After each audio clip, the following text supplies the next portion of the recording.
Cumprimento a amada igreja com a paz do Senhor.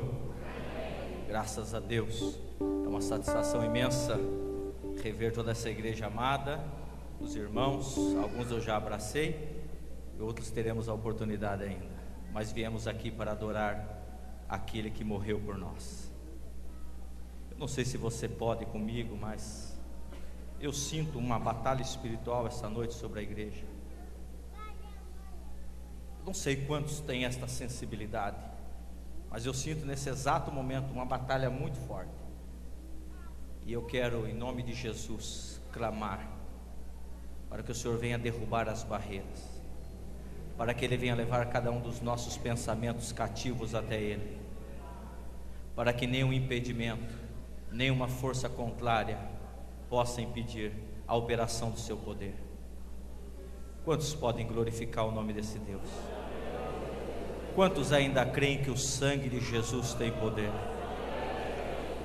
Quando a igreja professa e diz o sangue de Jesus tem poder, um rio poderoso de Deus bate contra as portas do inimigo e as correntes começam a se quebrar, os grilhões começam a cair. Então diga comigo: o sangue de Jesus tem poder. Nós vivemos um tempo de incredulidade. Nós vivemos um tempo aonde as seitas e heresias crescem, aonde os ateus ganham espaço, aonde as religiões são taxadas como igrejas que só querem dinheiro, aonde pastores são taxados como milionários. Mas ainda há um povo nesta terra que clama e que crê em algo místico e poderoso, que o sangue de Jesus tem poder. Se este povo está aqui presente esta noite, eu não aceito, eu não me conformo com uma igreja calada, mas eu quero ouvir você dizer comigo esta noite, com todo o ímpeto da tua alma: o sangue de Jesus tem poder. Diga comigo: o sangue de Jesus tem poder. Aleluias. Sharaba canturama suribicanda lama sharabanabana deke dunianto lama sharamana. O homem antes do pecado, o homem ele não precisava ir até o culto. O próprio Deus, diz a palavra do Senhor no livro de Gênesis, na viração do dia ele vinha até o homem receber o culto. Mas após o pecado, somos nós que temos que ofertar o culto a Ele. E neste exato momento, pode me crer, não precisamos ir longe. Só nesta cidade existem dezenas de portas aonde há pessoas adorando o nome dEle. E eu quero te perguntar: o que eu e você vamos fazer para chamar a atenção de Deus esta noite? O que eu e você vamos fazer para fazer com que o meu e o teu culto chegue até Ele? Então, meu irmão, abra o teu coração e permita que Deus fale contigo, porque senão você vai sair daqui como entrou. Mas eu não creio assim. Hoje é noite de vitória, é bênção na tua vida. Então, se você crê, glorifica o Deus da bênção. Aleluia.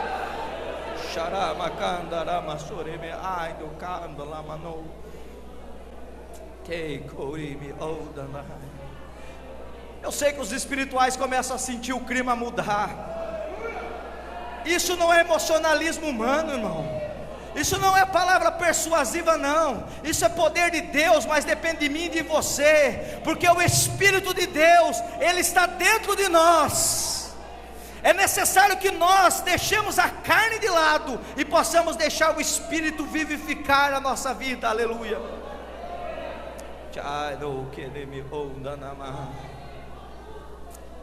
Abra comigo a palavra de Deus na carta que Paulo escreveu aos Efésios, no capítulo de número 2.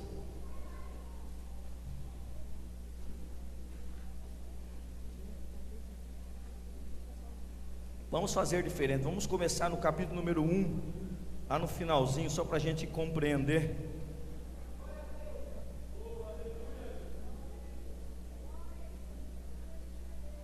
Carta de Paulo aos Efésios, capítulo número 1, versículo de número 19. A leitura vai ser um pouco extensa, porém necessária. Você encontrou? Diga amém. Amém. Diz assim a palavra do Senhor: e qual é a sobreexcelente grandeza do seu poder sobre nós, os que cremos, segundo a operação da força do seu poder, que manifestou em Cristo, ressuscitando-o dentre os mortos, e pondo-o à direita nos céus, acima de todo principado, e poder, e potestade, e domínio, e de todo nome que se nomeia, não só neste século, mas também no vindouro. Ou seja, não só na época que Paulo escrevia, mas hoje no século 21, nesse mês de agosto de 2013, o poder de Cristo não mudou, e sujeitou todas as coisas a seus pés, e sobre todas as coisas o constituiu como cabeça da igreja, que é o seu corpo, a plenitude daquele que cumpre tudo e em todos. Capítulo de número 2: e vos vivificou, estando vós mortos em ofensas e pecados, em que no outro tempo andastes segundo o curso deste mundo, segundo o príncipe das potestades do ar, do espírito que agora opera nos filhos da desobediência, entre os quais todos nós também antes andávamos nos desejos da nossa carne, fazendo a vontade da carne e dos pensamentos, e éramos por natureza filhos da ira, como os outros também.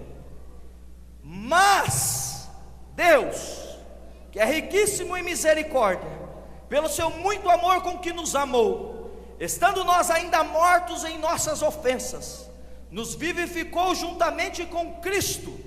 Pela graça sois salvos, e nos ressuscitou juntamente com Ele, e nos fez assentar nos lugares celestiais em Cristo Jesus, para mostrar nos séculos vindouros as abundantes riquezas da sua graça, pela sua benignidade para conosco em Cristo Jesus. Porque pela graça sois salvos, por meio da fé, e isso não vem de vós, é dom de Deus, não vem das obras, para que ninguém se glorie, porque somos feitura sua, criados em Cristo Jesus, para as boas obras, as quais Deus preparou para que andássemos nelas. Se você crê que esta é a palavra de Deus, se você crê que ela não mudou, se você crê que independente que ela estava antes nos pergaminhos, antes estava como hoje ainda está em livros muito bonitos, ou mesmo num livro eletrônico como este, mas a palavra, a essência é de Deus, a palavra é de Deus. Se você crê que é, assenta-te, mas glorificando o Deus da palavra. Aleluia. Bendito e exaltado é o nome de Jesus. Amados irmãos, culto de Santa Ceia, um culto que é singular.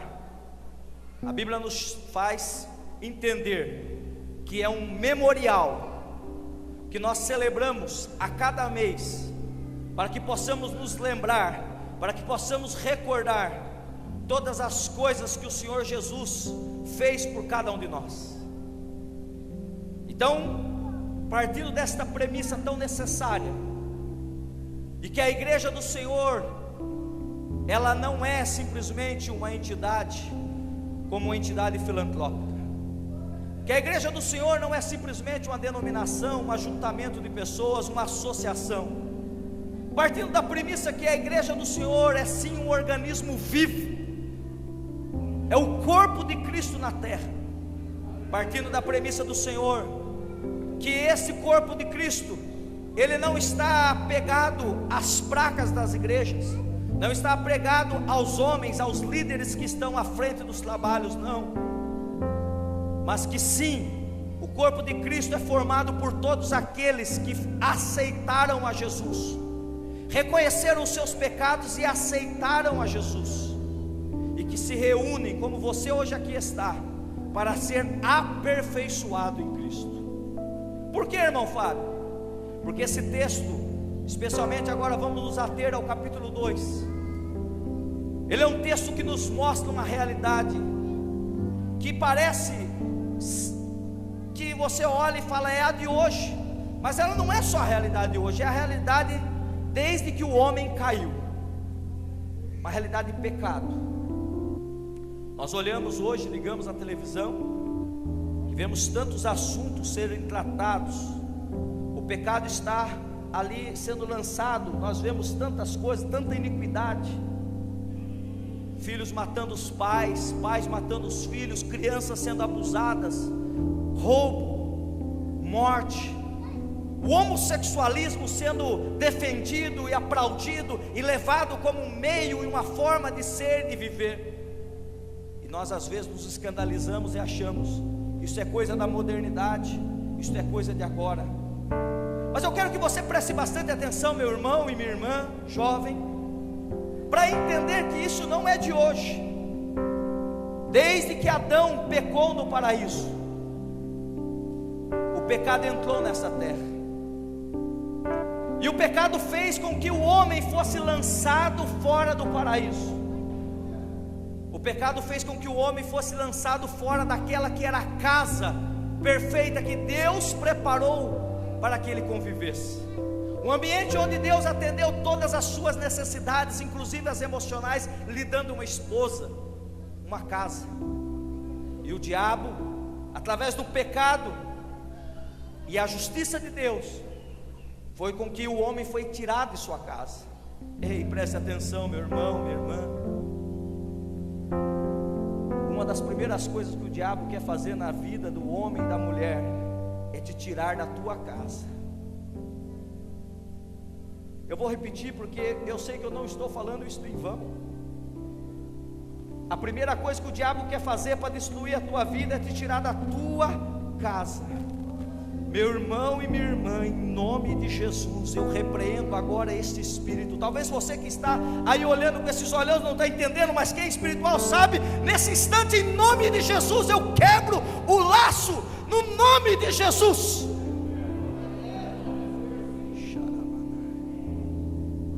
O primeiro sintoma do pecado foi o que? O homem ser arrancado da sua casa. E a Bíblia nos fala que o homem estava morto nas suas ofensas e pecado. Não havia um grau, como não há hoje um grau que nós possamos mensurar. O homem sem Deus está morto. E morto no sentido espiritual, ele pode estar vivo, caminhando, sorridente, gordo, bonito, forte, elegante, mas é morto espiritual. E no pecado o homem não sente nada. Ele vem como um culto como esse, irmão. E o que acontece? Qual que é a característica do morto? O morto não ouve, o morto não sente, o morto não fala, o morto não se mexe. E tem muito crente que se diz crente, mas vem para a igreja e como está no pecado, está escondendo o pecado ali debaixo do tapete. Ele está morto aqui dentro, ele não ouve a palavra, ele não vê os milagres, ele não sente o poder, ele não dá um glória a Deus.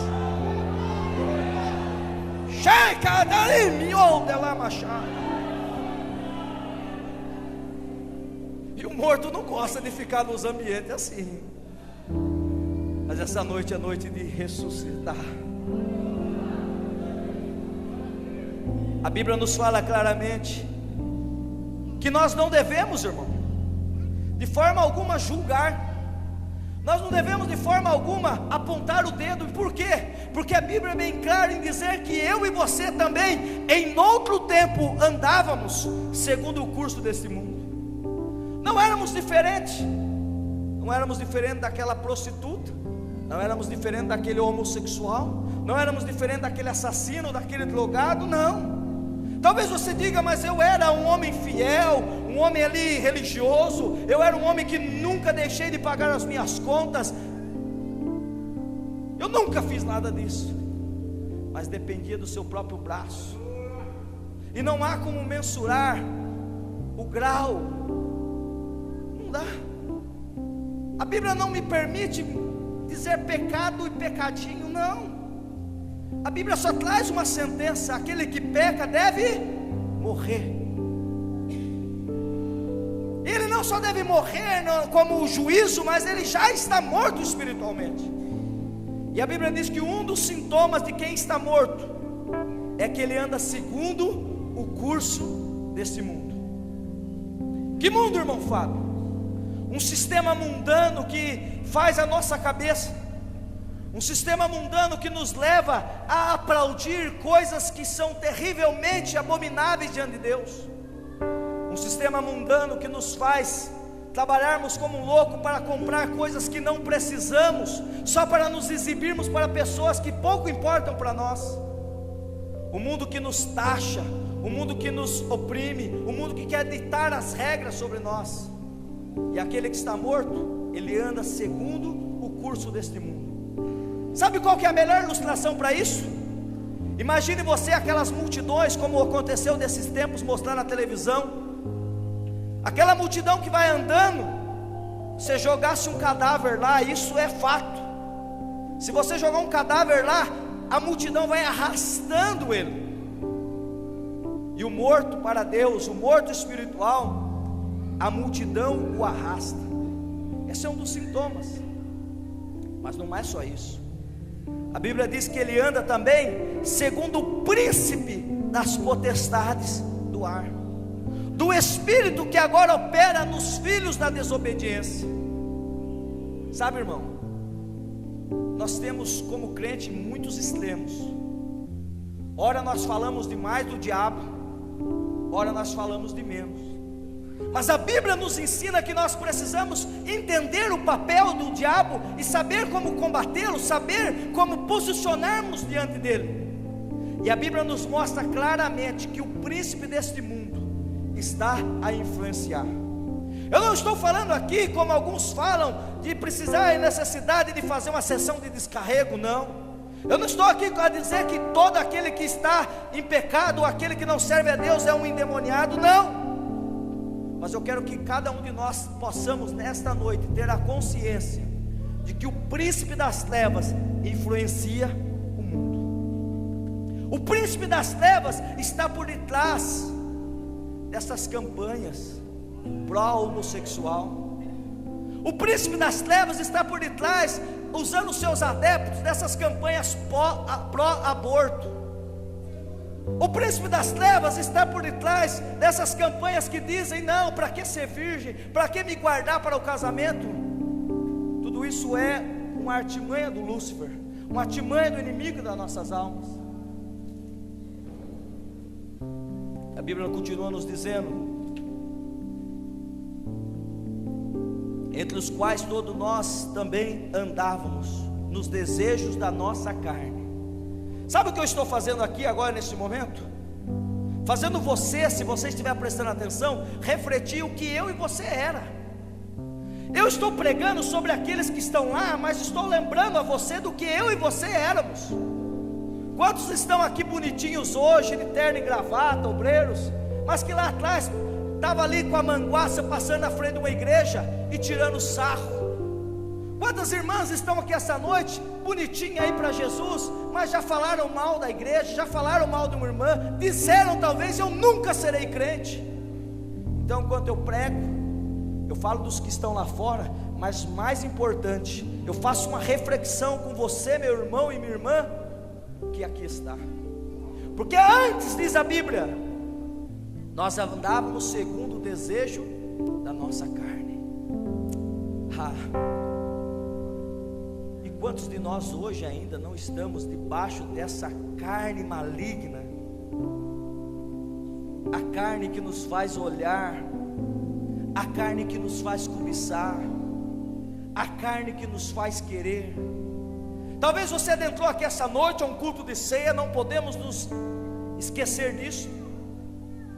E você está prestes a estender a mão e participar do corpo e do sangue de Cristo aqui simbolizados. Mas talvez ainda hoje, os teus olhos estavam em lugares que não deviam estar.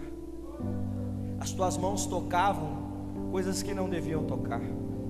os teus pés caminhavam por lugares aonde não deveriam ir. Eu não vim aqui esta noite para julgar, eu não vim aqui esta noite para me pôr como alguém imperfeito, mas eu vim trazer uma reflexão, para que você entenda esse trabalhar, esse desejo carnal que nos faz às vezes desejar, e que talvez você jovem luta contra isso. A carne está aí, uma forte força, e o problema é que o homem, ele é desobediente a Deus, e permite então que o mundo, o diabo e a carne o influenciem.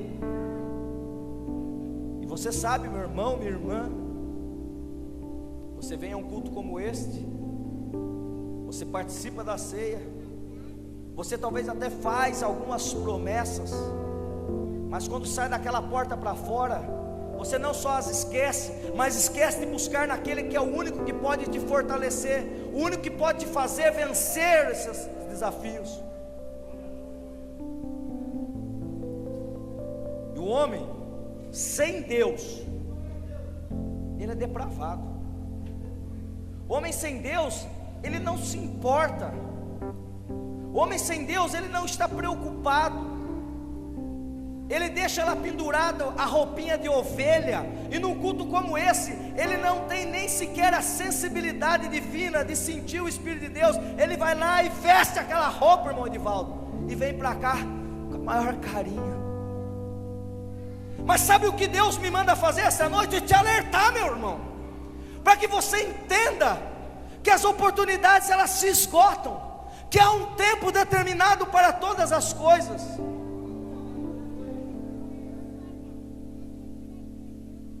E sabe qual que é o pior, irmão? O homem sem Deus está condenado. E não adianta. Você olha nas redes sociais, na internet, aí na televisão, e se você for daquele que acha que as boas obras salvam, talvez você me perdoe se tiver algum católico aqui, e se estiver me vendo pela televisão, me perdoe, mas talvez você está achando assim que esse Papa novo é diferente. Falei, posso ser apedrejado por isso, mas aí ele é diferente, ele é bonzinho. Talvez você seja daqueles que assistiu o filme de Chico Xavier e disse: um homem desse tem que ter ido para o céu. Eu sei que talvez essa noite eu vim aqui para ofender alguns. Você vai sair daqui e vai falar mal de mim, mas eu estou aqui como servo de Deus e como ministro do Evangelho, e tenho que te dizer, meu irmão, Deus, Ele não está preocupado com as tuas boas obras. Deus está preocupado e te ama como você está, e pelo poder de Cristo Ele quer te ressuscitar.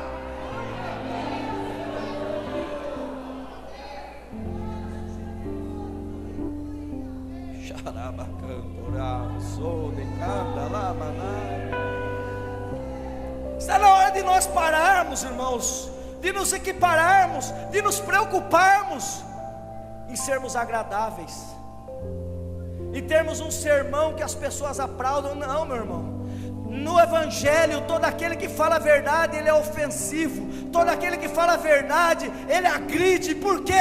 Porque o Evangelho não faz questão de ser bonzinho, o Evangelho faz questão de ser a verdade. O Evangelho não faz questão de ser doce, ele faz questão de salvar o homem. E como todo bom remédio, nem sempre ele é doce, ele é amargo.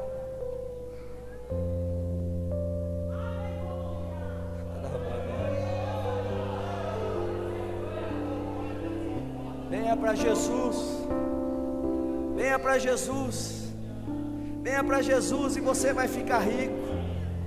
Venha para Jesus, venha como está, venha para Jesus. E, irmãos, eu tenho visto igrejas onde tem homossexuais louvando a Deus. Irmão, eu tenho nos últimos dias começado a me indignar com isso. Nós precisamos orar, porque a coisa tem que vir o fogo de Deus e começar. Não, eu não quero que aquele irmão vá para o inferno, não. Eu quero que ele seja transformado.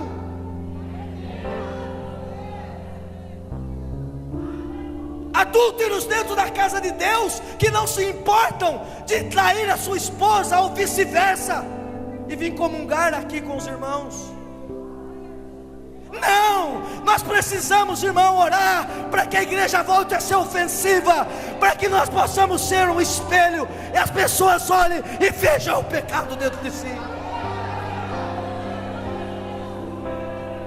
Chega de passar a mão na cabeça, chega de ser bonzinho, chega de emocionalismo barato.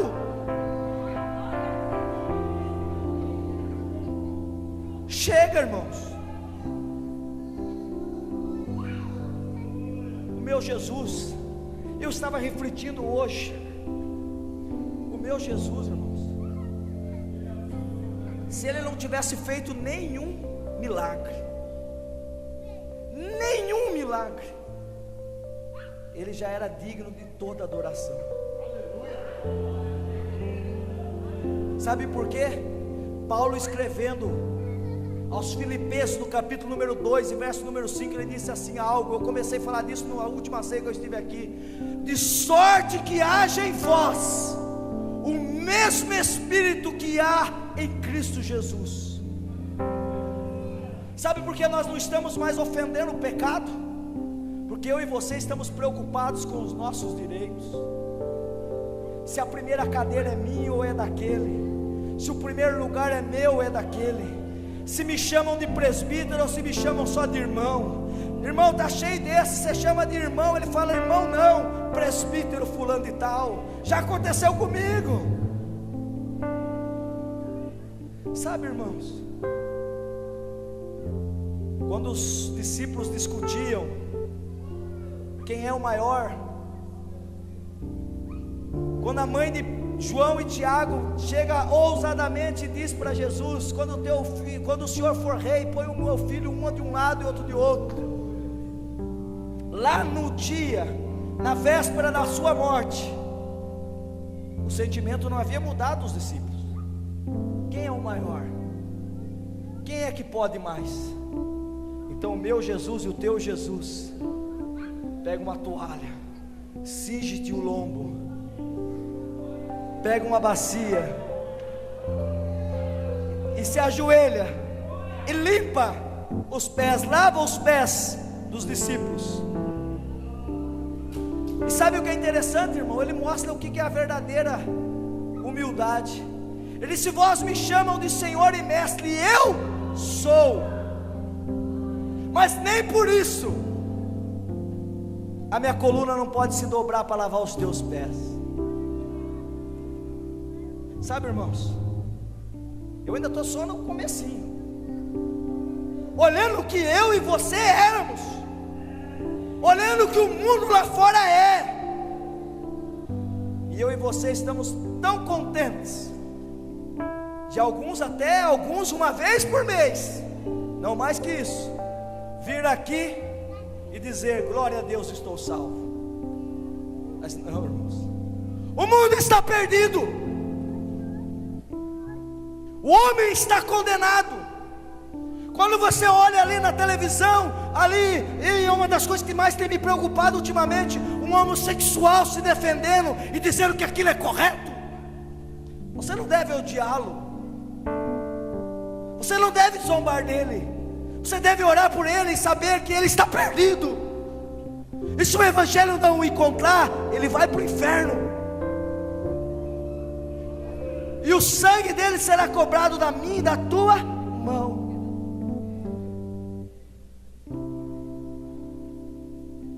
E sabe por que essa primeira parte desse texto? Para eu e você entender que nós não somos diferentes. Nós já praticamos tudo isso. Ai, e alguns ainda praticam. E sabe o que é pior, irmão? Se dependesse das minhas obras, se dependesse das tuas obras, estaríamos perdidos. Paulo olha para esse cenário drástico e ele vê o mundo como um grande cemitério. O Espírito Santo o faz ver cada homem deitado numa tumba e ali uma lápide escrita: jaz no pecado. E Paulo vê esse cenário e começa a se angustiar. Porém no verso de número 4, o Espírito de Deus lhe dá um relance, e há uma palavra aqui que muda toda a situação. Paulo escreve: mas o quadro da tua vida está terrível. Mas, ainda que a tua vida esteja perdida, mas, ainda que o pecado esteja à tua porta, mas Deus é riquíssimo em misericórdia. Eu vou repetir porque só alguns deram glória a Deus. Só isso aqui já é uma grande pregação. Mas Deus é riquíssimo em misericórdia. Sabe o que é misericórdia, irmão Lúcio? Sabe o que é misericórdia, juventude? Se Deus olhasse para mim e para você essa noite, Ele tinha que nos fulminar, porque ainda que tentamos, somos inadequados, mas a misericórdia de Deus nos afasta aquilo que merecíamos, e a graça do Senhor nos dá aquilo que jamais poderíamos alcançar. Então a Bíblia diz: mas Deus, que é riquíssimo em misericórdia, pelo seu muito amor com que nos amou, e João escreve: porque Deus amou o mundo de tal maneira, que deu o seu Filho unigênito.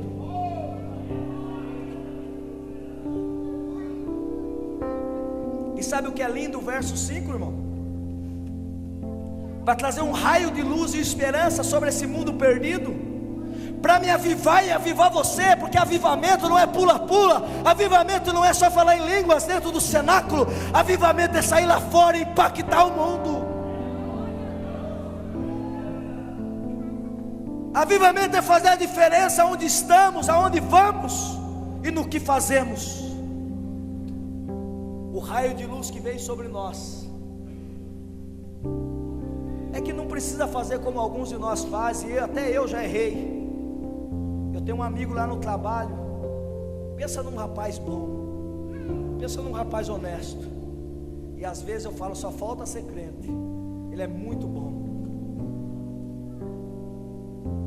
Algum outro a gente olha, fuma, e a gente pensa, só precisa parar de fumar. Não, irmão.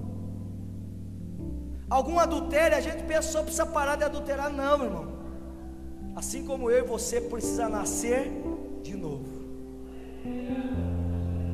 Mas você sabe onde está o raio de luz? Eu não esqueci do raio de luz. Está no verso 5, que diz assim: estando,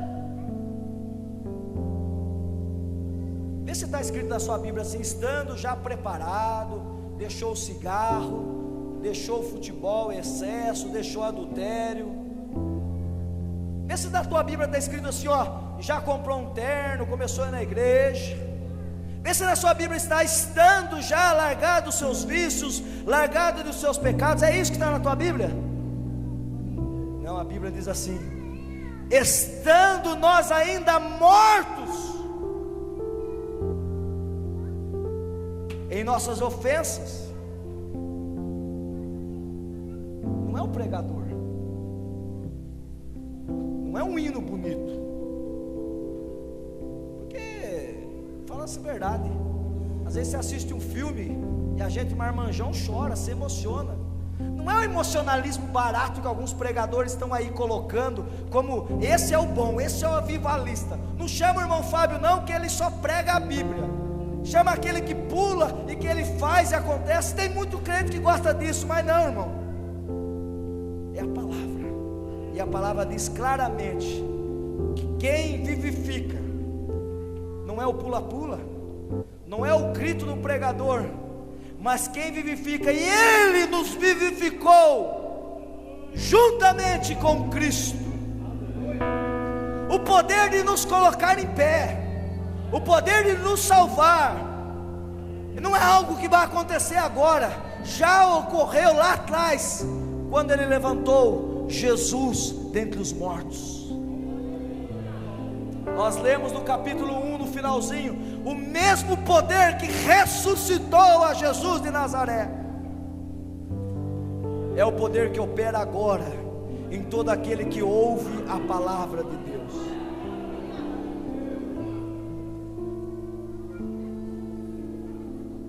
E nos ressuscitou juntamente com Ele e nos fez assentar nos lugares celestiais. Sabe, irmão, uma coisa que para nós é incompreensível, é só pela fé. E a Bíblia diz que a fé vem pelo ouvir, e ouvir a palavra de Deus. Nesse momento, nossa carne está se assentando aqui, ó.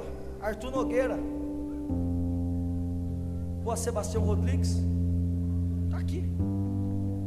Mas a Bíblia, e isso é só pela fé, ela nos deixa claro que quando nós somos salvos, quando o Espírito de Deus, através da sua palavra, age em nós, nós somos tirados da sepultura do pecado e somos elevados às alturas celestiais em Cristo.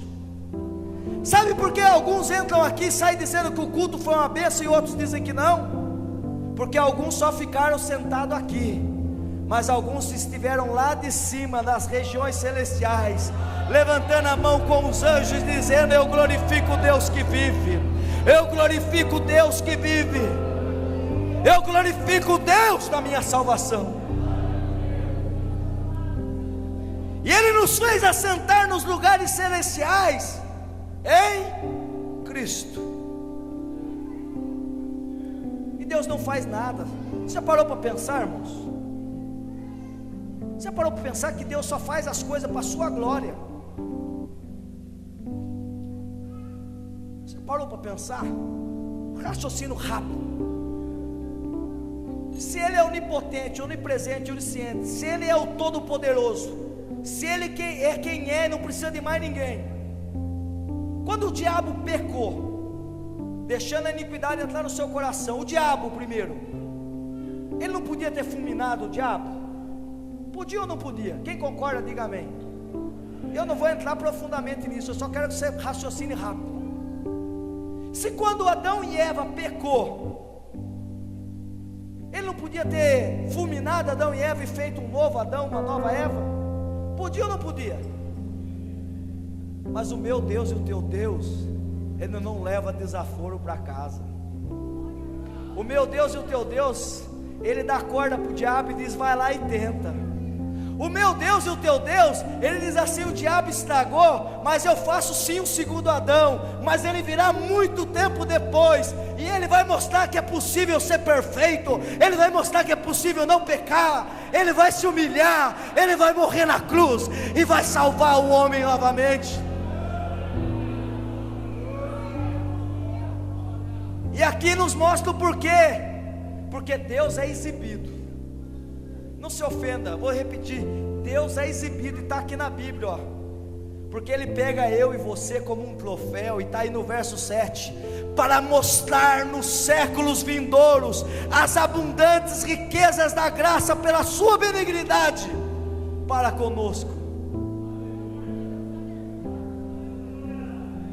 Ele pega aqueles que não se renderam no Coliseu e exibe para mim e para você essa noite, para dizer: eles puderam, você pode. Eles pegam aqueles nossos obreiros no começo que foram perseguidos, aqueles que até morreram, e Ele diz: eles podem, você, porque o meu poder estava com ele, e esse mesmo poder está à tua disposição. Romanos, Paulo escreve dizendo: há uma nuvem de testemunhas a nos assistir. E quando você está sendo tentado, irmão Sebastião, irmão José, isso não é heresia não, a nuvem de testemunha está lá torcendo: vai, vença, você pode, venha se juntar a nós, a elite dos santos, vem, porque a força não está em ti.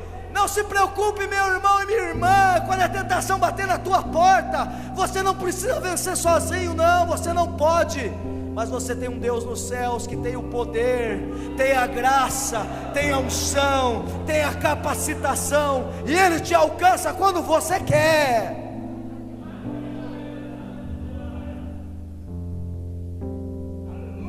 Porque pela graça sois salvos. Porque pela graça sois salvos. Por meio do quê? da fé. E o que é a fé? Hebreus 11:1. A fé é o firme fundamento. A fé é a certeza das coisas que não se veem. A fé é o que nos faz dar o passo quando não há piso nenhum. A fé é o que nos move. Não fique esperando descer um anjo do céu. Não fique esperando um clarão. Não fique esperando você ver um fogo vindo sobre você. Não fique esperando só as lágrimas descer, não. Você pode estar seco, com o olho seco, mas se essa palavra está chegando no teu coração pela fé, erga a tua mão e aceite a Jesus. E se você já aceitou, glorifique Jesus.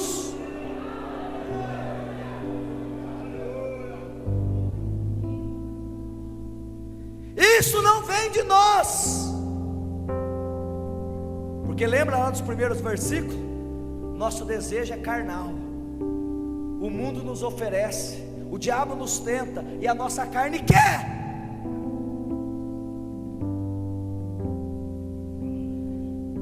Mas é um dom de Deus. É um presente que eu e você não merecemos. É como se você que não é pai, num dia dos pais ganhasse um presente. Você é pai para merecer, é dia dos pais. Mas alguém às vezes já viu em você um grande pai e está te presenteando. Pronto, é mais ou menos assim. Você não tinha condição, mas Deus te deu um presente. E não vem das obras. Não importa se você fazia ou não fazia. Não importa se você era bom ou não era bom. Não importa se você era solidário ou não era solidário. Porque se era, muito bem, fazia para o teu próprio ego, porque não precisava.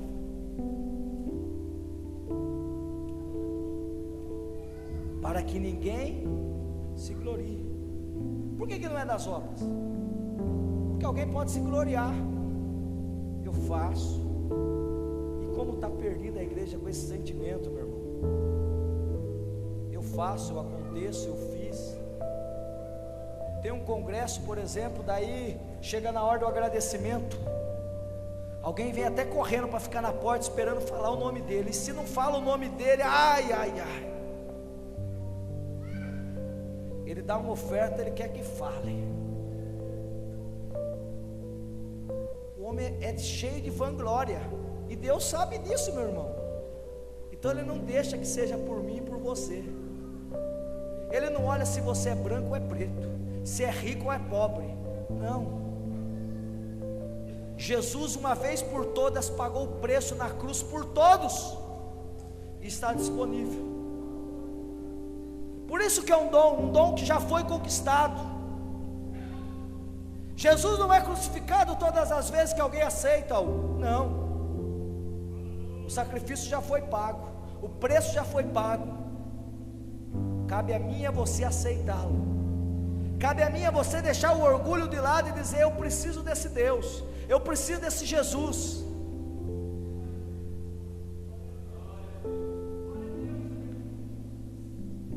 Porque somos feitura sua, criados em Jesus Cristo para as boas obras. Olha que paradoxo. Não é as obras que salvam, mas eu e você fomos feitos para fazer boas obras. Consegue entender isso, irmão? Eu quero que você reflita, porque já nós vamos participar. Talvez você venha e não para pensar. Jesus no Sermão do Monte, quando ele começa a falar, quando ele começa a bradar, todo mundo espera uma nova doutrina, todo mundo espera uma nova revelação, mas não é isso que ele apresenta. Ele apresenta coisas simples. Só que ele começa apresentando, dizendo assim: se a vossa justiça não exceder a dos escribas e dos fariseus, de modo nenhum vereis o reino dos céus. Ou seja, você não precisa fazer obras para ser salvo, não. Mas depois que você é salvo, depois que você vem assentar-se na mesa para participar desse corpo, desse sangue, símbolos daquele que é salvo, daquele que é crente, a Bíblia está nos cutucando e dizendo: se a minha justiça e a tua justiça não exceder a justiça dos católicos, não exceder a justiça dos espíritas, não exceder a justiça dos ateus, não exceder a justiça daqueles que por acreditar na boa obra como salvação, se não exceder, de modo nenhum veremos o reino dos céus.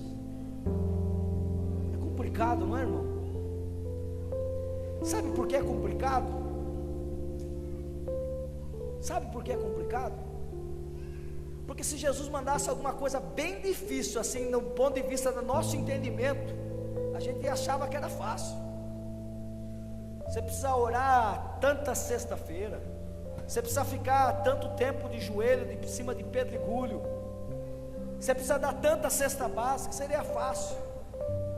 Mas a justiça que Jesus nos ensina, e diz que aqui Paulo escrevendo, foi para essas boas obras que fomos feitos e preparados para andar nela, é a justiça da segunda milha, é a justiça de quando alguém te pega para te arrancar uma milha, você está disposto a dizer: vamos à segunda. É a justiça daquele que chega para te tomar o casaco, e você não só dá o casaco, mas dá a túnica. No nosso dia você dá o terno, dá a gravata, dá a camisa, dá tudo. É a justiça que quando leva um tapa está disposto a dar o outro lado. Não é fácil, irmãos. Não é fácil. Eu quero te convidar agora para se colocar de pé comigo. Eu tenho a permissão do pastor já. E agora eu vou sintetizar essa mensagem. Não vai dar tempo de pregar tudo, né? Ficou os versículos lá de trás. Nesse texto especificamente, existem 4 obras. 4 obras que ocorrem no homem. A primeira é a obra do pecado contra o homem. Depois é a obra de Deus pelo homem. Está tudo aí nos versículos, o pregador depois marca lá. A terceira é a obra de Deus no homem.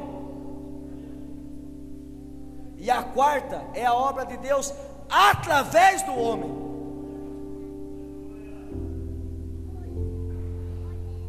Não vai dar para chamar todo mundo aqui à frente, vamos fazer diferente, porque isso é pela fé, irmão. Se assenta de novo, por favor. Não precisa se preocupar não com emocionalismo, não tem emocionalismo. Eu não preciso de emocionalismo para Deus operar. E você não precisa sair do seu lugar, você vai só se levantar. Presta atenção. São 4 obras. Se houver alguém aqui que está sendo impactado pela obra do pecado contra a sua vida, você entrou aqui essa noite e você não quer pecar, você não quer errar, você quer ser salvo. Não importa, irmão, eu já falei desde o começo, não é pecadinho nem pecadão. E vocês estão proibidos de olhar para ver quem vai se levantar, porque ninguém pode julgar ninguém. Se você sentiu essa palavra falar contigo, e você sente que a obra do pecado está agindo contra você, e quer o livramento de Deus, eu te convido a se colocar de pé. Só quem está sentindo, não tenha vergonha.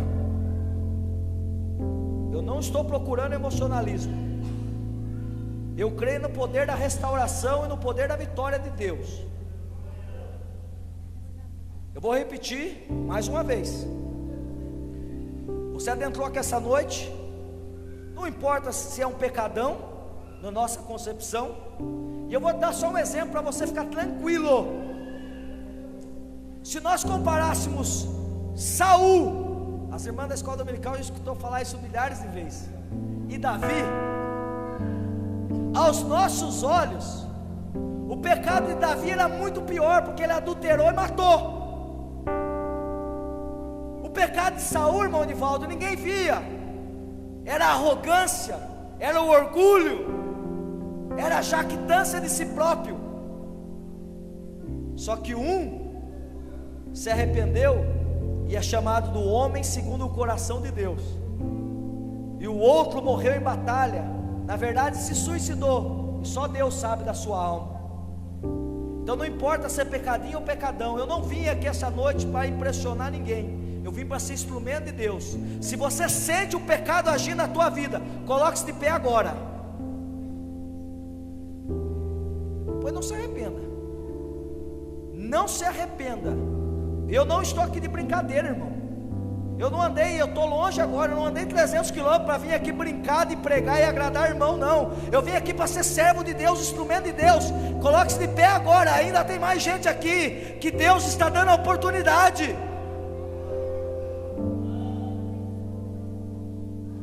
Eu vou continuar, e se você sentiu, pode levantar para você não ficar envergonhado. A segunda obra é a obra de Deus por nós. E qual é a obra de Deus por nós? Está na Bíblia. Ele deu o seu único filho para morrer por mim e por você. Não é por seus méritos, o mérito é dele. Eu quero perguntar, e aí, os que já estão de pé, pode até levantar a mão, porque precisa dessa obra. E se você ainda está sentado, porque talvez você não está sentindo tão forte o pecado, mas sabe que precisa. Quantos precisam da obra de Deus por você? Quantos querem agora se levantar? Não precisa levantar os que já se sentem, que estão preparados para participar da ceia, vai devagar. Eu quero dizer aqueles que precisam aceitar Jesus, aqueles que precisam renovar os votos com Deus, coloque-se de pé.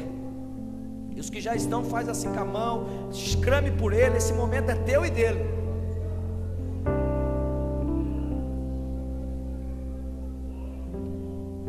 A terceira obra, irmão, pode ser que tenha mais gente. Tem alguém que já veio aqui num outro culto, porque não precisa ser ceia, pode ter sido ali na capela numa quarta-feira, já sentiu um renovo, já está batalhando, e está sentindo a obra de Deus em você. Você sabe que ainda você tem os deslizes, mas você sente que o Espírito Santo está do teu lado, e você quer que ele continue agindo ainda mais. Você sente, irmão, você sente. Você quer pecar, mas você já renovou os votos, e aí algo mexe dentro de você. Eu já contei aqui, uma vez eu estava meio desviado, irmão. Eu fui no lugar, eu nunca mais ouvi isso, irmão Edivaldo, mas eu ouvi uma voz que disse: aqui não é teu lugar. Eu sei que tem gente que pode estar nesse estágio, Deus falando contigo até audivelmente, dizendo: aqui, aí não é o teu lugar. Isso é Deus agindo. Agora, vocês perceberam que a maioria da igreja está sentada? Esses irmãos, eles precisam que a quarta coisa aconteça na vida deles. E qual é, irmão Fábio? Que Deus faça a obra através dele. E eu vou falar olha, está sendo gravado isso aí, não é brincadeira não, então não seja irresponsável. Eu quero convidar aquele que está pronto a dizer: Senhor, usa-me, doa o que doer, custe o que custar.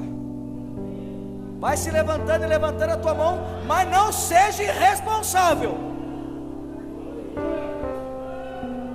Você vai participar do corpo e do sangue representados no pão e no vinho. Não brinque com coisa séria. Se você não está preparado, não se levante.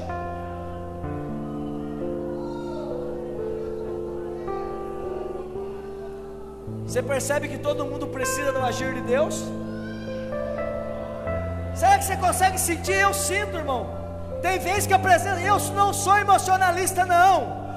Se eu vier aqui e eu não sentir nada, eu vou sair dizendo que Deus esteve aqui. Mas tem vezes que a presença dele é tão sensível, que eu sinto a minha espinha arrepiar, o meu corpo se arrepia todo. Ele está aqui, ele está agindo aqui. Ele está libertando o cativo do pecado. Ele está trabalhando naquele que quer se regenerar.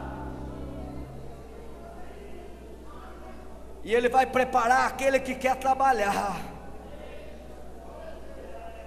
Aleluia. Abra a tua boca, meu irmão. Essa é a oportunidade que você tem diante de Deus.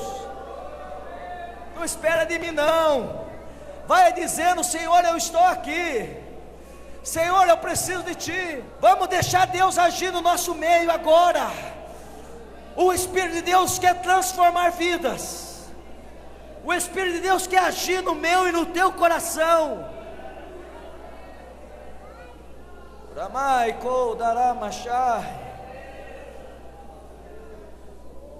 Se você não é batizado no Espírito Santo e quer receber o batismo, aonde você está agora, recebe. Deus me autoriza, Jesus está batizando, receba em nome de Jesus. Receba os dons de língua, receba os dons do céu. E se você já é, deixe fluir.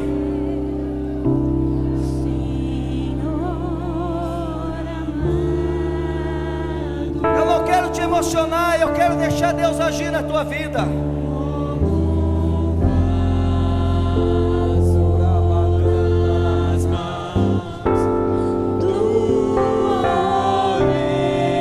Louve ao Senhor. Diga: Senhor, me molda.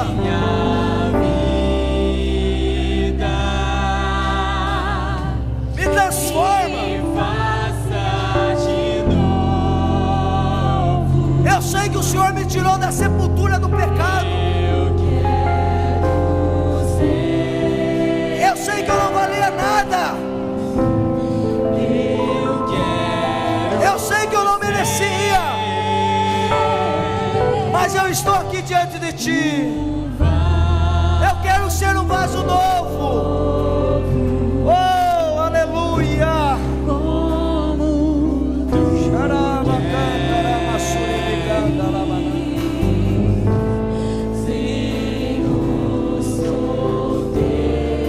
Você vai participar da ceia do Senhor. Não pode ser da mesma forma. Não é mais uma ceia. É um momento singular. Deus marcou esse dia para voltar a mexer contigo, para te ajustar, para te preparar. Eu vejo lágrimas, eu vejo glória a Deus, eu vejo louvor. Oh, riando que da lama. Por isso o inimigo não queria. Ele não queria que você viesse hoje. O inimigo não queria que você estivesse aqui.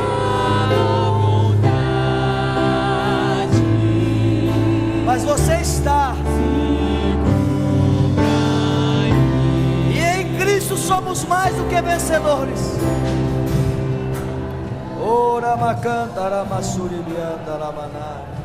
Querido Deus, a tua igreja aqui está. Meu Deus, ela ouviu a tua palavra, foi tocada, Senhor, pelo Espírito do Senhor. Eu sei, meu Deus, que não são palavras persuasivas, não é só eloquência humana, não. É o teu Espírito que age no nosso meio. Marca, reaviva, transforma, liberta. Oh meu Deus, tira esse homem, essa mulher desse pecado. Devolve o sentimento de adoração ao teu servo e à tua serva. Age poderosamente, Senhor, em nome de Jesus.